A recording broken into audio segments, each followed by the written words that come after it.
Hola gente, ¿qué tal? ¿Cómo les va? ¿Cómo andan? En el video de hoy vamos a seguir con el recorrido por el programa de nuestra cátedra, para lo cual abordaré la tradición inaugurada por Ferdinand de Saussure, a quien lo conocemos por haberle otorgado un cierto rigor, un estatuto científico a la lingüística y por sentar las bases de aquella ciencia que estudia los signos, ¿no? La semiología, tal cual él la llamó. Esto lo hizo mediante la publicación del curso de Lingüística General, aunque paradójicamente no haya escrito ni siquiera un renglón de este libro. Y por otra parte, este fue publicado 3 años después de su muerte, en 1916. Sus ideas fueron tan notables, tan innovadoras, que provocaron la producción de esta obra atribuida a Ferdinand de Saussure, pero escrita por 2 de sus discípulos, a partir de los apuntes de aquellos 3 cursos de lingüística que dictó Saussure en la Universidad de Ginebra entre 1906 y 1911. Comencemos la primera parte de este video con un resumen de aquello que ya veníamos trabajando la semana pasada, para luego poder avanzar en la segunda parte hacia los últimos aspectos que vamos a retomar en relación a su pensamiento. Partimos entonces de la base que la primera preocupación de Saussure era la de darle entidad a la lingüística dentro del campo científico que venía configurándose sobre todo desde el siglo anterior, desde el siglo XIX.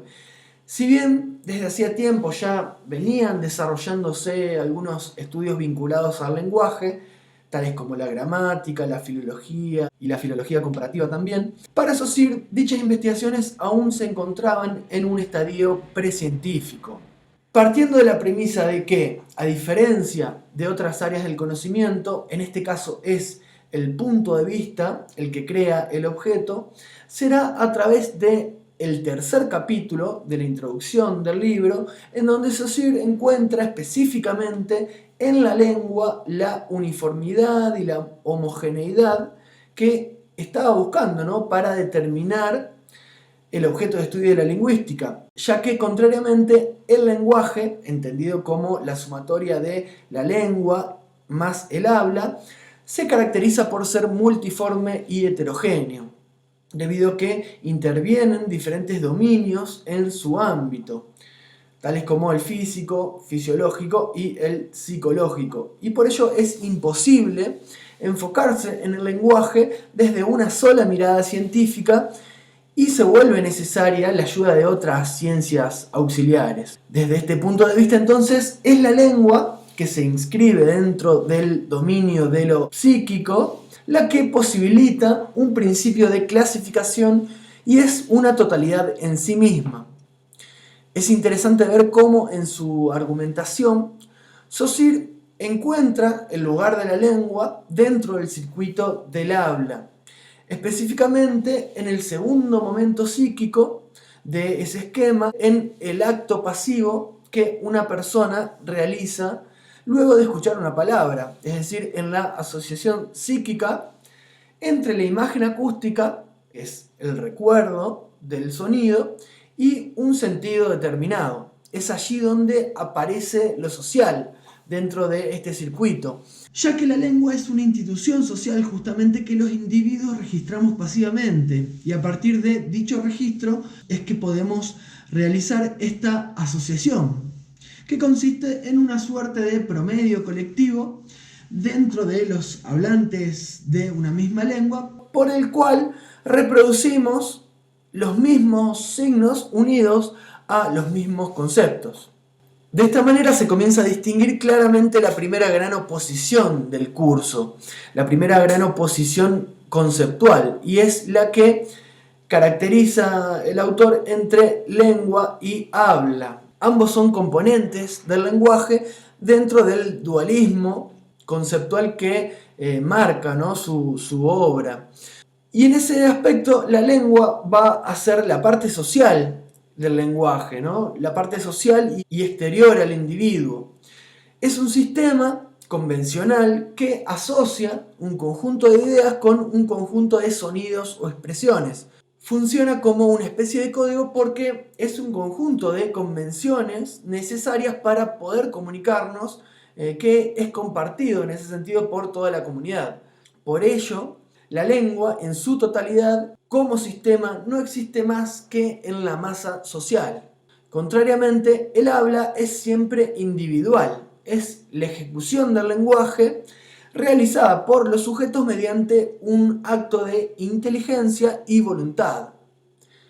Yendo hacia el primer capítulo de la primera parte del libro, podemos observar que si la lengua es un sistema, la unidad del sistema es el signo lingüístico, que es la combinación de dos elementos de carácter psíquico: el significante o imagen acústica, una huella psíquica del sonido material, y el significado o concepto, que es una idea delimitada.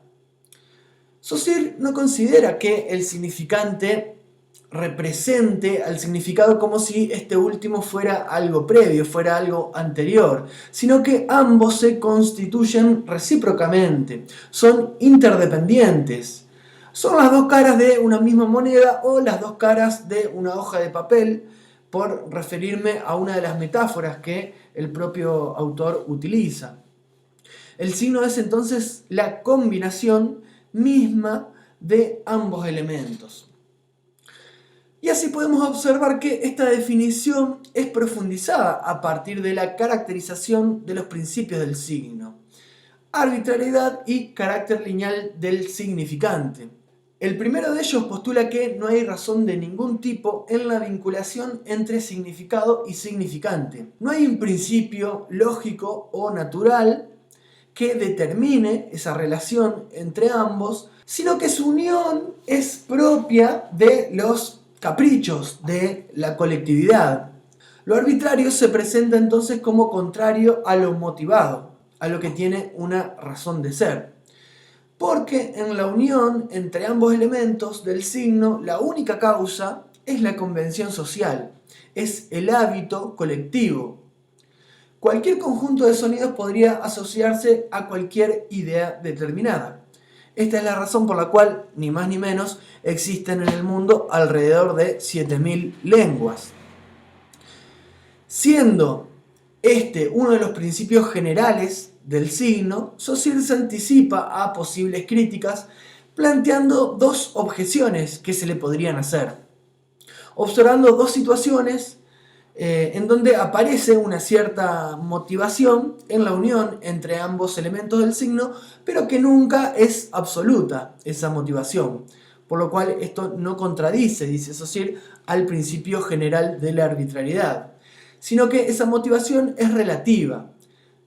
Esas dos posibilidades son las onomatopeyas, en las que el sonido busca imitar un sonido justamente particular que no es propio del lenguaje humano, y el caso de las interjecciones, es decir, las exclamaciones del tipo oh, ay, puaj, uy, que imitan, en este caso, ciertas emociones humanas.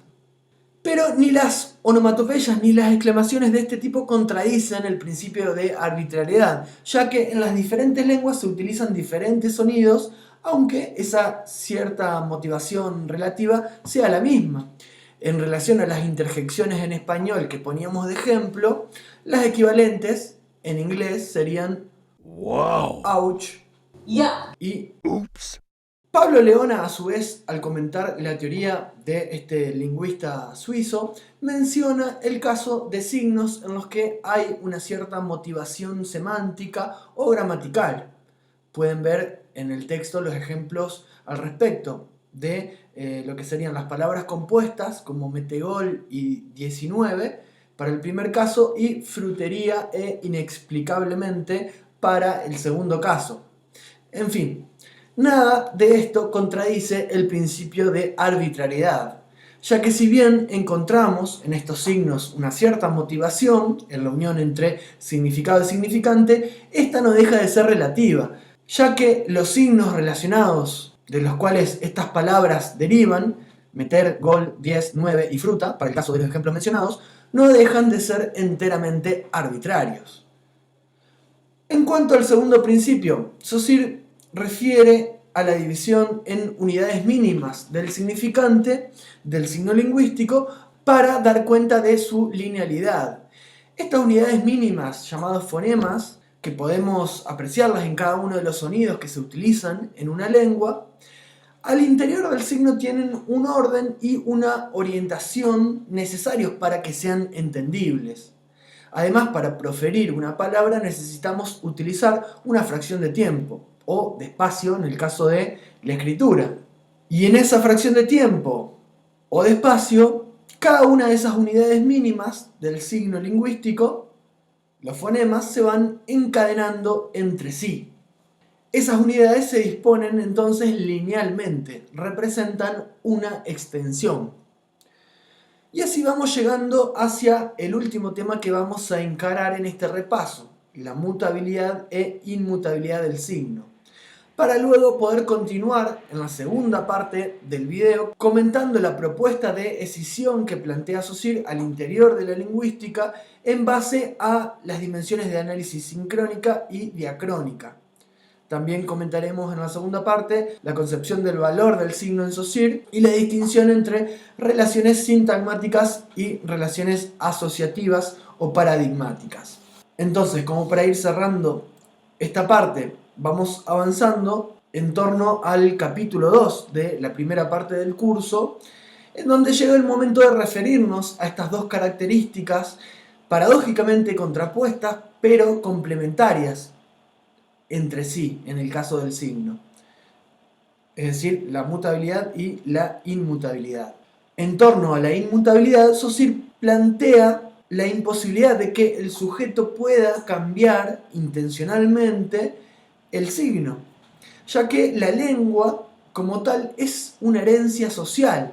Es el producto de generaciones anteriores que solo podemos tomar tal cual es. Desde una perspectiva estática, en un momento determinado, la lengua configura un sistema en el cual intervienen algunos factores que resguardan al signo del cambio, de los cuales él distingue claramente 4. El principio de arbitrariedad, ya que si no hay ningún tipo de vínculo natural o razón lógica que una a ambos elementos del signo, tampoco habría una base de discusión sólida sobre la cual hubiera motivos para debatir sobre la necesidad de un cambio al interior del signo. Los otros 3 elementos que él señala son la innumerable cantidad de signos, de unidades que constituyen una lengua, unidades del sistema, signo lingüístico. Difícilmente podríamos hacer el ejercicio de enumerar todas las palabras que existen en la lengua castellana, ¿no? En tercer lugar, la complejidad del sistema, que también protege a el signo del cambio. Y, por última parte, la resistencia de la masa social a las innovaciones lingüísticas. Vamos hacia la mutabilidad. Desde una mirada diacrónica, a través del tiempo, vemos que los signos lingüísticos pueden ir mutando. Y por más que muchas personas se resistan a los cambios lingüísticos, pretendiendo defender una supuesta pureza de una lengua ante lo que se concibe como una deformación monstruosa, lo cierto es que al pertenecer al ámbito de lo social, la lengua no deja de ser una construcción histórica que expresa una cosmovisión cultural, una manera de entender el mundo dada en un momento determinado. Y nada resiste al paso del tiempo, pero sobre todo el germen del cambio es la influencia de la propia sociedad, que también va mutando en su manera de percibir la realidad en la que está inserta. Hasta tal punto los signos cambian que el castellano, por ejemplo, junto a las demás lenguas romances, que incluyen también el portugués, francés e italiano, entre otras lenguas, el castellano se origina a partir de la mutación que se desarrolla dentro del latín vulgar. A partir de que cae ese imperio romano, ese latín comienza cada vez a deformarse cada vez más. También esto sucede a partir de la confluencia y del contacto con otras lenguas, hasta derivar en el castellano actual. Pero para que la transformación derive en el surgimiento de una lengua nueva, como en este caso, muchos siglos han de pasar. Este tipo de fenómenos se dan solamente en la larga duración histórica, a través de siglos y siglos. Pero hay cambios mucho más sutiles y recurrentes que se dan en toda época al interior de una lengua. Transformaciones que no son del sistema en su totalidad, sino desplazamientos en la relación entre significado y significante al interior de un signo determinado o un conjunto de signos. Pero dice Saussure que esos cambios nunca forman un sistema entre sí, sino que son desplazamientos de carácter más bien aislado. Las transformaciones no son nunca del sistema en su totalidad, porque eso impediría cualquier tipo de comunicación, sino que son desplazamientos en la relación entre significado y significante al interior de un signo. Sería un ejercicio errado, dice Saussure, pensar que los cambios se dan porque hay un cambio en el significante, en algún caso, o un cambio en el significado.